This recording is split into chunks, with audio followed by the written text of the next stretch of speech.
So what is up guys? Napakalupit ng Carpool Podcast natin ngayon kasi hindi tayo, I will not talk about bodybuilding but about arm wrestling, and I'm sure familiar kasi kasama ko dito. So without further ado, introduce ko sila. I am here with Mark Luis Ban and Conscious pa. Alright, so ito yung mga malupit na arm wrestlers dito sa Philippines, and if you are an aspiring arm wrestler or kung interesado ka lang sa arm wrestling, this podcast is for you kasi I'm really sure marami kang matutunan dito. So without further ado, let's go. Okay, so Sir Mark, what sparked your passion for arm wrestling and how has the sport evolved in the Philippines over the years? What sparked? Kasi I've been doing arm wrestling since 2012. So when I started, gusto ko lang mag-join ng mga competition and to test my strength. So in 2012 na yun, malakihan pa yung mga competitions sa 100K, mga prizes. So, 100K? Oo, mga 100K. Malaki pa ng premium yan? Oo, merong sponsor na ganun kalaki yung prizes. Oh, parang pero ngayon wala na. Mas malaki pa yung premium kasi sa bodybuilding. Oo. Parang gusto ko na mag-arm wrestling. So, ano siya, it lasted siguro mga 3 years na sunod-sunod na years yun. Sa 2012, kasi ano siya, parang buong Luzon, Visayas at Mindanao. So nanalo ako dun sa, previously kasi nasa Parañaque ako sa joint sa Las Piñas na part. So nag-champion ako dun sa Las Piñas, and then merong grand finals, no? Yung grand finals na would be yung parang overall na Philippines na.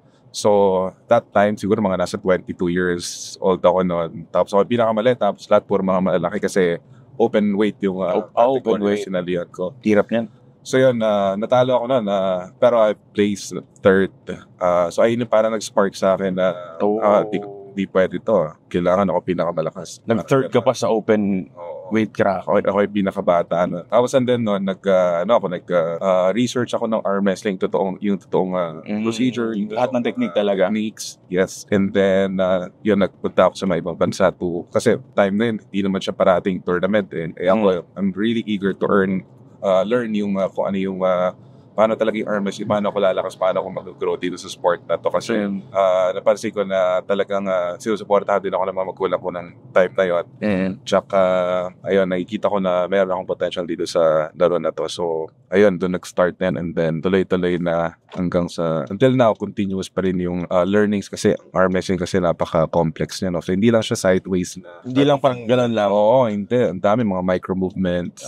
Meron mga specific na muscle groups na papalakasin, tsaka mga techniques, ayun yung pinaka-importante. And then tapos yung sport, kung paano siya nag-evolve over the years. Right now kasi kumbaga, you can say efficient dahil sa mga social media. So, for example, yung information readily available na, di ba? Unlike nung time ko. Paano mo ginagawa yung research dati?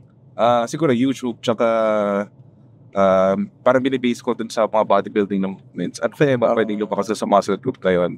And then yun nga, yung nagda ako sa ibang bansa to compete. Kasi doon mas advanced yung yung mga techniques nila and all. So yun, nag-start ako doon, and then syempre nakakilala ko ng mga high-level arm wrestlers doon. Kaya parang dumami yung connections ko. Dito ako magko-compete, ganyan. And then tsaka doon nag-increase yung knowledge ko about arm wrestling. Nice. So ito naman, tanongin natin si Sean.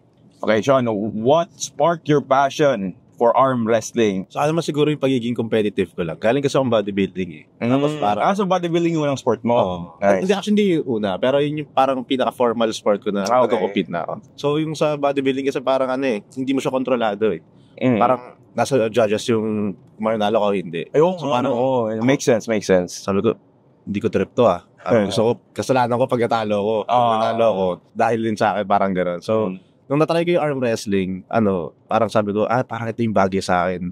Nung una ayoko pabitawan yung bodybuilding Tapos, parang na-inlove na talaga ako sa arm wrestling. Parang nakita ko rin na dito yung growth ng career ko. Nice. Transition na ako na.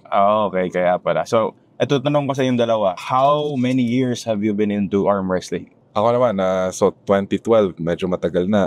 So more than, siguro 15 years na. 15 years? Sabi. 5 years. 5 years. Shot.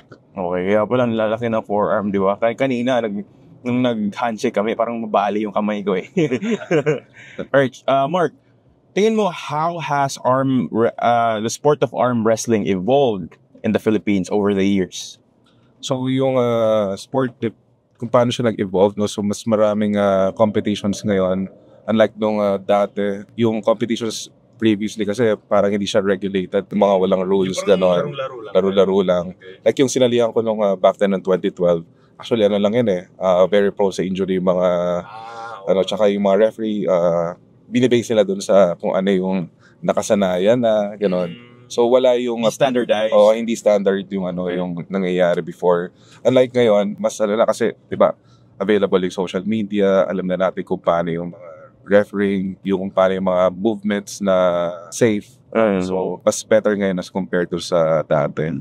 Alright, eto, another question. Tingin nyo, what physical and mental traits do you think separates great arm wrestlers from good ones? Yan. In terms of physical traits, so I think ang pinaka masasabi ko dun yung, let's start with the yung mga genetics. So yung in terms of arm wrestling, kasi pag sa bodybuilding, ako lang magsasabi sa perspective ko, kailangan maganda yung mga attachments mo.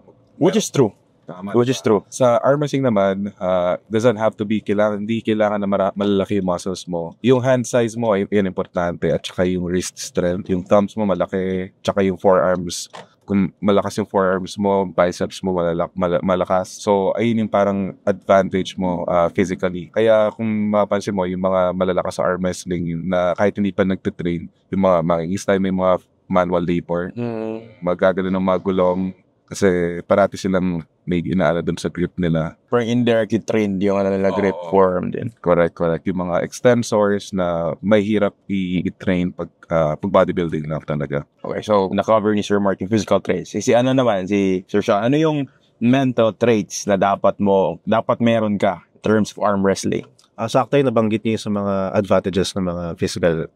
So, sa mental, tingin ko yung pagiging competitive. Kasi sa akin kasi, kumbaga example sa akin yung lahat ng mga disadvantages na sa pagiging arm wrestler nasa akin. Pero sabi ko, yung kailangan hindi, kasi ito yung love na sport ko. Paano mo nasabi lahat ng disadvantages? Short lever, small hand size. Okay. So, normally, mas maraming right-handed pero left-handed ako So parang giisip ako, ano yun? So parang doon pumasok yung pagiging competitive ko na, hindi ba ito? Kailangan gagawa ko ng paraan kung paano ko makakasabay sa pangatlo. So, tingin ko pag meron kang ganun, hindi yung magdadala sa'yo sa top. Okay, so napakagandang perspective yun kasi most of the young generation ngayon, di ba, yung inisip nila, hindi lang sa arm wrestling, parang ayoko nito kasi yun nga, pangit yung genetics ko, ganito, ganyan. When in fact, eto si Sean, he had all the reasons why he shouldn't proceed sa arm wrestling kasi nga, lahat ng disadvantages that you can think of nasa kanya. Pero, sinabi niya is that you need to have that competitive mentality na kaya mo rin. And tingnan nyo ngayon, di ba?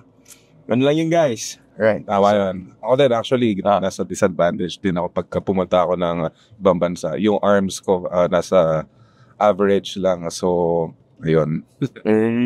So, hindi hadlang or hindi hindrance kung anong meron ka. But, so what's important is you need to work with what you have. Okay? Make the most of what you have.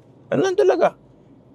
So, may tanong ako kay Mark. So, how do you prepare for arm wrestling competitions? Yan. So, sa akin, preparation-wise, medyo matagal na ako nagko-compete since 2016 professionally. So, preparation ko, nagbago siya over time. Pero, yung right now, pagka-competition, it usually, kunwari, merong competition within 4 months, ayun yung parang, usually, nagkaroon yung mga binibigay nila na timeline set.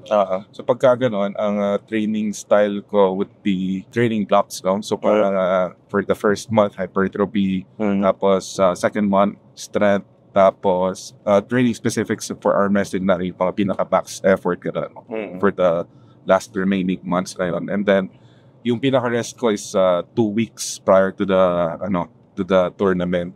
So nagre-rest ka talaga 2 weeks? Kailangan kasi... so wala nang training? Wala nang yung physical, yung sobrang intense na training kasi yung natin, pag sobrang wrestling, diba? It requires joints and tendons. Ang tendons natin mas matagal mag-heal compared to sa mga muscles. So ayun, talagang kailangan well-rested yung mga tendons and ligaments mo. So yun, 2 weeks yung yung parang pinaka ko na rest. Tapos during the last week siguro ng before the competition, I still incorporate mga compound movements like deadlift, squats, and bench press. And then, tsaka mga arm wrestling specifics, pero mga lights na lang siya. Parang pinapractice ko yung motion, kung ano yung mga techniques ko, gano'n. Puro mga speed training. O diba guys? Tips na yan from the best. So, eto naman, tanong ko kay Sean, what role does supplements play in your training and recovery sa arm wrestling? Siguro supplements more on recovery din talaga dahil syempre yung training namin intense. Kailangan talaga namin ng help na supplement like mga fish oils. Kasi yun nga, more on joints kami, hindi siya sobrang target sa muscle. Kumbaga yung recovery talaga dahil syempre strength training. Pag bodybuilding kasi mas mas yung building ng muscle. Sa amin naman yung talagang recovery dahil pag mga sparring parang nagsisiraan kami ng mga katawan nun. So yung recovery, yun yung pinaka kailangan namin. So yun. Since medyo different naman talaga yung arm wrestling sa bodybuilding, ano yung top 3 supplements mo? Kung itete ko creatine, fish oil, tsaka whey. Yun, di ba? Doesn't have to be complicated, guys. Creatine, fish oil, and whey. Ako naman, creatine, fish oil, hindi pala, omega-3. Pero, ganun din naman yung fish oil. Tapos, glucosamine, chondroitin, at saka creatine, tsaka whey. Di ba, guys? Free tips na yan. Okay. Implement na lang. How can arm wrestling, events, or fitness events foster a stronger sense of community and encourage more Filipinos to pursue active lifestyles? So in terms of para magkaroon ng stronger sense of community, so I think mas maganda magkaroon ng mga competition, frequent competition sa siguro maganda kung per city siya para mas talaga makilala yung sport. At saka before the competition, siguro yung proper ways ng lalo na kung para sa mga amateurs yung parang seminar ganun.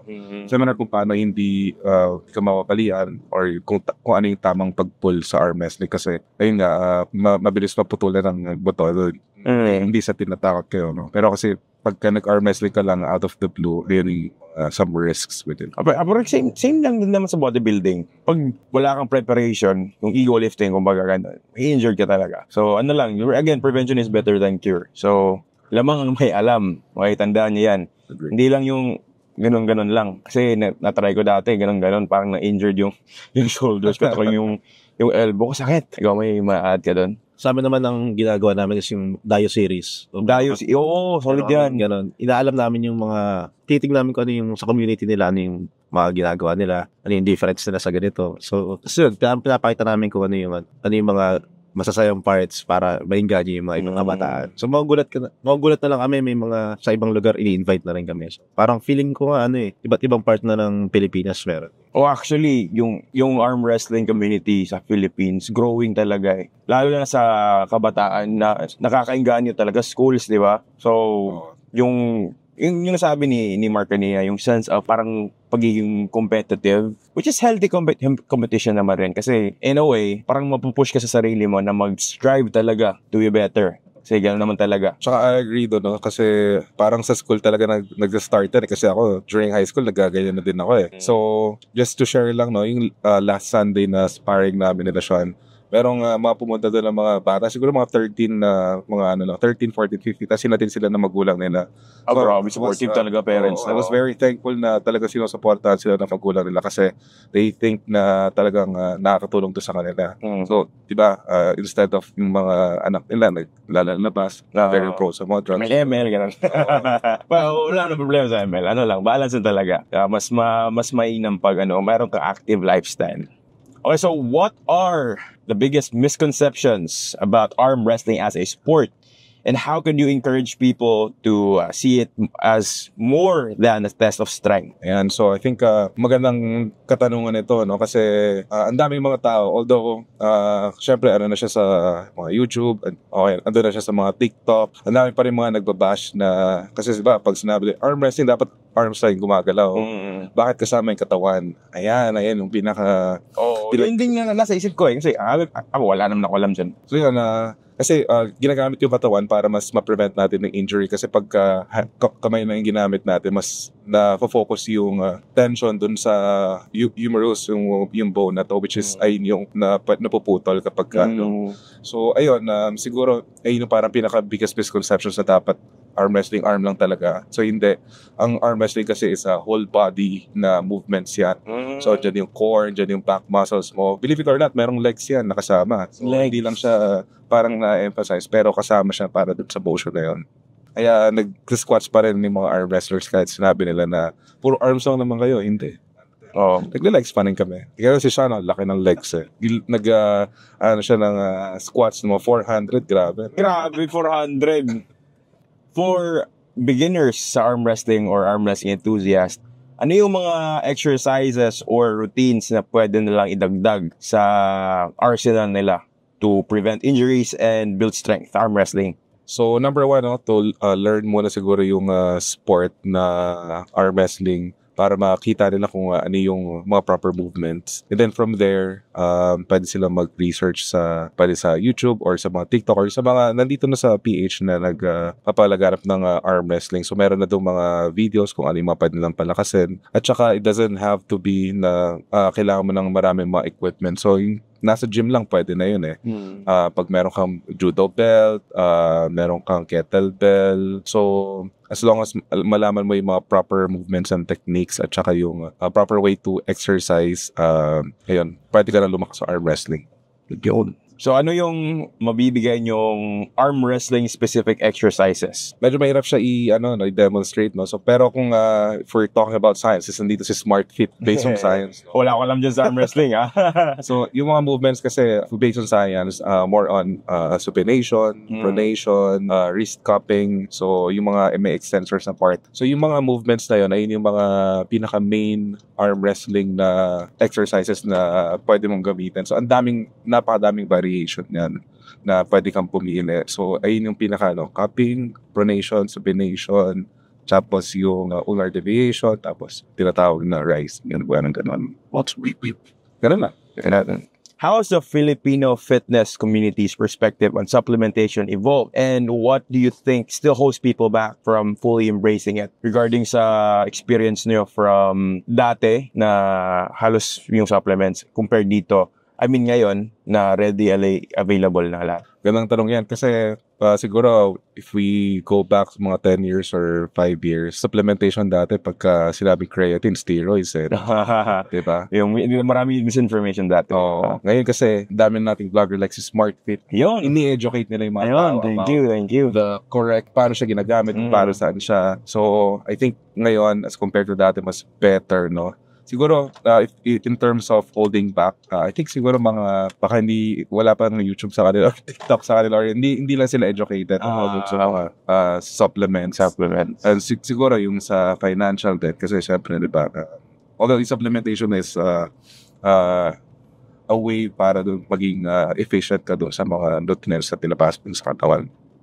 So, tingin nyo, what advice would you give to young Filipino athletes sa arm wrestling who wants to excel in arm wrestling or fitness but lack access to resources or mentorship? Yan. So, ito, maraming mga nagbe-message sa akin about this, no? So, siguro for the young athletes, aspiring athletes for arm wrestling, siguro, pwede nilang i-message yung Facebook page ng Arm Wrestling Philippines or anyone na nagpapalaganap ng arm wrestling. So, kung sa arm wrestling page, pwede namin kayong i-guide para doon sa pinakamalapit na team sa location. So, ganun pala. Oo, marami mga teams na across dito sa Philippines. So, pag nagkaroon kayo ng team, dun pa lang tuturuan na nila kayo ng mga basic techniques, gano'n. So, in terms of mentorship, pwede nyo sila makilala doon. Pero kung wala naman, gusto nyo alone, no? Parang solo leveling, pwede po kayo mag-research sa YouTube, sa mga TikToks. Ang dami, sobrang dami niya. Kung gusto nila mag-research sa mga Facebook page or sa mga YouTube or sa mga TikTok. Marami din yan yung mga very friendly sa mga beginners. So, ayun. Tingin ko dapat sa umpisa wag na lang ibase sa sa mga handles kung hindi meron sila. Kasi tingin ko pareho naman kami ni Sir Mark na nagsimula sa mga improvise dahil wala naman. Actually ngayon lang sa Shopee, sa mga Lazada nagkaroon ng mga handles na ginagamit na talaga namin. Pero before, talagang gagawa ka talaga. Kasi kung sa Pilipinas lang, wala talaga. So, ang magagawa mo lang kung gusto mo talaga, order ka sa ibang bansa. Pero karamihan ng mga nag-start na is talaga, improvise lang. So, kung nagawa namin, kaya nyo rin yung gawin. Pero yun, shoutout ko lang Okbo Gears kasi syempre, sponsored na ako. Ayun. So, if you want to learn more tips and siyempre motivation or gusto nyo makakita ng more contents about arm wrestling, sige, plug nyo yung mga social media or ano yung gusto nyo i-plug.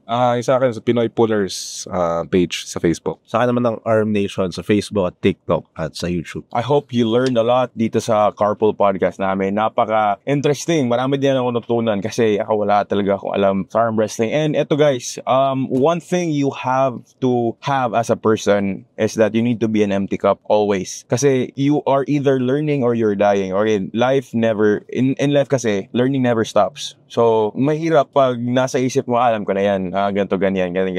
Kasi hindi ka mag-grow pag ganun, okay? There's always room to improve. Kahit tingin mo magaling ka na, there's always room to improve. So again, you learn from the best to be the best. Once again, thank you so much, Get Wasted, for having us with this opportunity. And yeah, see you sa next one. Yeah.